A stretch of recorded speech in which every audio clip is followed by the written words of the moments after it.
Bismillahirrahmanirrahim. Assalamualaikum warahmatullahi wabarakatuh. Ini adalah pertemuan ketiga. Jadi melanjutkan yang kemarin. Kemarin kita bahas mengenai analisis kuantitatif kualitatif sebagai pengantar gitu ya, basicnya saja. Dan yang dibahas itu lebih spesifik ke analisis kualitatif. Nah, sekarang adalah analisis kuantitatif. Jadi kalau analisis kuantitatif artinya di sini ada pengukuran juga, kemudian ada alat yang digunakan. Untuk analisis kuantitatif, nah ini adalah untuk mengingatkan kembali yang minggu lalu konsep dasar kimia analitik kualitatif dan kuantitatif ya. Nah yang minggu ini akan kita bahas adalah analisis kuantitatif, di mana 3 metode yang akan kita jabarkan secara klasik, instrumen, dan elektroanalisa. Kuantitatif itu adalah di mana analisis dibagi menjadi 3, di mana itu secara klasik, instrumen, dan elektroanalisa. Kalau klasik ini lebih murah dan mudah, analisanya sederhana. Kalau instrumen artinya ada kalibrasi menggunakan zat pembanding. Ini lebih cocok untuk penetapan rutin dengan jumlah yang besar, instrumen ya, kalibrasi dulu. Kalau elektroanalisa ini adalah menggunakan arus dan waktu untuk menyempurnakan reaksi elektrokimia dan membutuhkan bahan untuk bereaksi sempurna dengan reaksi khusus. Apa aja yang masuk dalam klasik? Ada tritimetri, gravimetri, kalau instrumennya adalah spektrofotometri, kromatografi, elektroanalisanya adalah potensiometri dan konduktometri. Ya, kita akan bahas satu persatu. Di sini untuk klasik ini ada titrimetri, ada secara asam, basa, pengendapan, kompleksiometri, redok. Gravimetrinya adalah penguapan dan pengendapan. Kalau nggak salah, proses gravimetri itu sudah dilakukannya secara praktikumnya. Dan ini praktikumnya ada di KDTK 2 ya. Jadi pada analitiknya nanti belajar tentang instrumen. Nah, yang pertama kita akan bahas adalah analisis kuantitatif klasik secara titrimetri. Nah, ini adalah alat titrasi, di mana pendukungnya itu adalah di praktikum secara online juga. Di sini ada titrasi ya, akan menggunakan titrasi juga. Nah, ada titran, di dalam titrasi itu ada titran, ada titrat, ada meniskus atas bawah, larutan standar primer, larutan sekunder, dan standarisasi, indikator, titik ekivalensi, dan titik akhir. Nah, rasanya ini udah tahu nih, titik ekivalensi kemarin sudah di semester lalu sudah belajar, titik akhir, dan indikator, standarisasi. Nah, di sini adalah titran. Nah, di sini untuk analisis titrimetri ini sendiri adalah analisis volumetrimetri, jadi dengan analisis kuantitatif dengan mereaksikan suatu zat yang dianalisis dengan larutan standar yang telah diketahui konsentrasinya di sini ya. Nah, yang diketahui konsentrasi di sini adalah secara teliti dan reaksi antara zat yang dianalisis dan larutan standar tersebut adalah berlangsung secara kuantitatifnya. Di sini ada titran. Kalau titran ini sendiri adalah larutan di dalam buret A. Nah, ini buret, ini titran. Kalau titrat ini yang ada di sini. Yang ada di Erlenmeyer. Kemudian ada yang disebut dengan meniskus atas ya. Jadi meniskus atas T atau meniskus bawah. Jadi larutan itu apakah meniskusnya ke bawah atau ke, nah di sini nih batasnya, apakah larutan itu lebihnya ke atas atau kurangnya ke bawah, itu yang disebut dengan meniskus atas atau meniskus bawah ya. Kalau misalnya di meniskus atas berarti larutan itu kan ada kelebihan nih di atas standar yang ditentukan. Kalau misalnya ke bawah berarti di sini ada yang kekurangan nih di sini. Nah, ini ya contohnya. Meniskus ke bawah, meniskus ke atas, seperti itu. Untuk larutan sekunder, silakan nanti dilihat larutan standar primer itu bagaimana standarisasi, indikator rasanya udah tidak asing lagi. Sama titik ekivalensi dan titik akhir. Nah, di dalam analisis kuantitatif itu, kalau secara titrimetri itu dibagi menjadi 2, ada secara langsung dan tidak langsung. Jadi kalau secara langsungnya ini dilakukan melalui titrasi langsung ya. Jadi yang telah ditetapkan. Kalau tidak langsung artinya titrasinya pada zat terlebih ini ditambahkan pada titran sehingga titik ekivalen titrat terhadap zat kelebihan titran ini yang diukur. Ini memerlukan belangko. Jadi ada 2 kali pengerjaan ya kalau untuk yang secara tidak langsung untuk titrasi. Rasanya titrasi kemarin sudah dilakukan, tapi sayang ya, memang angkatan ini tidak melakukan langsung gitu ya, titrasinya itu di lab. Mudah-mudahan lah prinsip dasarnya itu tahu gitu ya. Nah, bagaimana untuk syaratnya? Untuk titrasi ini reaksi harus berjalan sesuai dengan suatu persamaan. Ini harus ada perubahan juga yang terlihat, harus ada indikator gitu yang cocok menentukan titik akhir titrasi. Kemudian ini adalah reaksinya harus berlangsung cepat ya. Jadi dilakukan hanya beberapa menit pada saat perubahan gitu. Terjadi perubahan. Karakteristik ini larutan standar primer. Ya, ini ada contohnya. Jadi di Underwood ini adalah halaman 62. Ya, sebenarnya ini bisa dibaca aja lah untuk standarisasi karakteristik larutan standar primer. Untuk yang kedua itu adalah secara gravimetri ya. Jadi masih klasik secara gravimetri. Dan gravimetri ini sendiri adalah metode di mana analisis kualitatif analatnya itu direaksikan, kemudian hasil reaksinya ditimbang untuk menentukan jumlah zat atau komponen yang dicari. Di mana A, molekul analit A bereaksi dengan R, molekul R-nya itu sebagai reagen, akan menghasilkan ARR sebagai produk yang berupa zat sedikit larut sehingga terdapat endapan. Jadi endapan yang dikeringkan kemudian ditimbang sebagai hasil gravimetri. Sebenarnya ini adalah udah linear ya. Kemarin gravimetrinya untuk praktikum online-nya itu udah dilakukan. Jadi bagaimana itu syaratnya? Yaitu ada pemisahan, jadi yang cukup sempurna sehingga kuantitas analit yang terendapkan secara analitis dan tidak dapat dideteksi. Kemudian zat yang ditimbang mempunyai susunan yang pasti dan zatnya murni. Nah, ini untuk instrumen dibagi menjadi spektrofotometri dan kromatografi. Ini pada dasarnya baru pengantar aja untuk spektrofotometri dan kromatografi. Nanti lebih detailnya ini setelah UAS ya tentang belajar tentang spektrofotometri dan kromatografi. Spektrofotometri ini adalah UV vis, absorpsi dan emisi ya. Yang kedua adalah kromatografi. Ini dibagi menjadi padat dan liquid di sini ya.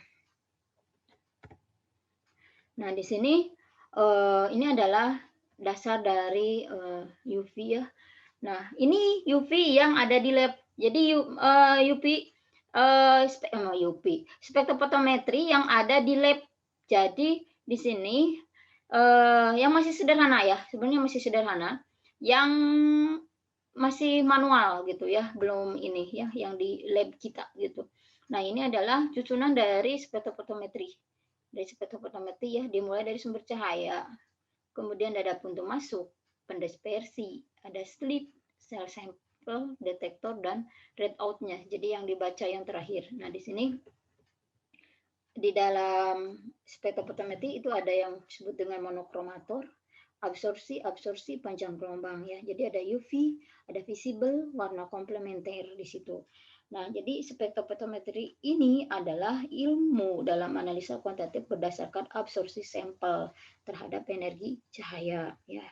Nah, jadi kalau misalnya monokromator ini adalah alat dalam spektrum yang berguna untuk mengubah sumber cahaya menjadi cahaya yang dapat diserap ya.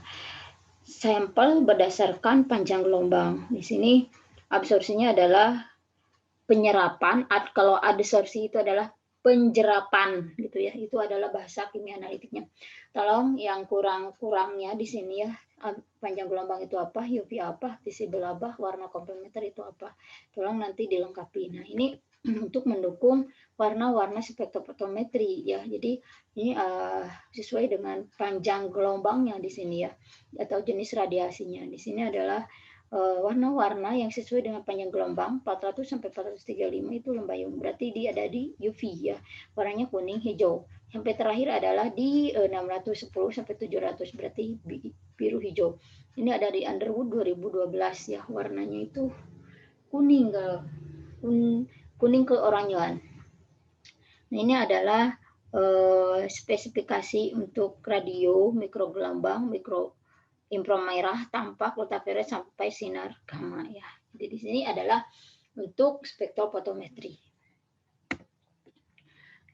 Yang kedua secara instrumen itu adalah kromatografi. Di dalam kromatografi kita juga akan melakukan praktikumnya ya. Praktikumnya itu adalah kromatografi kertas atau KLT ya. TLC, jadi teknik liquid kromatografi. Kalau di sini adalah ada secara padat cair di sini, jadi cair ke gas dan cair ke gas. Di sini adalah kalau kromatografi pertukaran ion di sini adalah umumnya teswit dengan solvent ether petroleum dan kolom CaCO3. Kalau kromatogas padat itu GSC.